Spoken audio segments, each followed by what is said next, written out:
ஆமாம், இது gold bangle தான். என்னடா திடீர்னு பேங்கிள் பற்றி பேசுகிறேன்னு பார்க்குறீங்களா? ரீசெண்டாக ஒரு மேக்கப் போயிருந்தாங்க. நைட் மேக்கப் முடிச்சுட்டு நான் என்னோட அசிஸ்டண்ட்லாம் சாப்பிட போயாச்சு. டைனிங் ஹாலில் சாப்பிட்டு முடிச்சதுக்கப்புறம் பார்த்தா என் காலுக்கடியில் ஒரு பேங்கிள் இருக்குது. அது ரிங் டைப்பில் இல்லாமல் ஸ்க்ரூ டைப்பில் இருந்தனால சாப்பிட வந்தவங்க சாப்பிட்டுட்டு அப்படியே கிளம்புறப்போ அது கரண்ட் விழுந்திருக்கும் போல இருக்குது. அதை அவங்க கவனிக்காமல் போயிட்டாங்க. ஓகேன்னு அதை எடுத்துகிட்டு ஒருத்தவங்க கிட்ட கேட்டோம். என்னோட ஆப்போசிட் சைடில் ஒருத்தவங்க உட்காந்துருந்தாங்க. அவங்க கிட்ட கேட்டதுக்கு என்னோடது இல்லை அப்படின்னு சொல்லிட்டாங்க. ஐயோ, இது என்னடா பெரிய பாடாக இருக்கே, இதே நம்ம வச்சுட்டு அலைய வேண்டியதாக இருக்கேன்னு சொல்லிட்டு நேராக பொண்ணோட அம்மா கிட்ட போய் கொடுத்தாச்சுங்க. அங்கே இந்த மாதிரி சாப்பிட்ற இடத்துல அது இந்த பேங்கில் இருந்தது, யாருதுன்னு தெரில அப்படின்னு சொல்லி அவங்கக்கிட்ட கொடுத்துட்டோம். உடனே அவங்க மைக்கில் அனௌன்ஸ் பண்ணாங்க.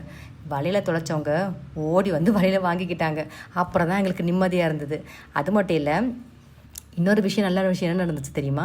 எங்கள் எல்லாருமே ஸ்டேஜுக்கு கூப்பிட்டு எங்கள் டீமை ஸ்டேஜுக்கு கூப்பிட்டு அவங்க ரெக்கக்னைஸ் பண்ணாங்க. இவங்க தான் அந்த பேங்கில் எடுத்து கொடுத்தாங்க, ரொம்ப தேங்க்ஸ் அப்படின்னு சொல்லி எங்களை ரெக்கக்னைஸ் பண்ணாங்க. உண்மையிலேயே அது எங்களுக்கு ரொம்ப ஹாப்பியான மூமெண்ட்ஸாக இருந்தது. இந்த மாதிரி நீங்களும் மேக்கப் போன இடத்துல கண்டிப்பாக அவங்களே ரெக்கக்னைஸ் பண்ணியிருப்பாங்க. அது என்னங்கிறத கீழே கமெண்டில் சொல்லுங்கள். தேங்க்யூ.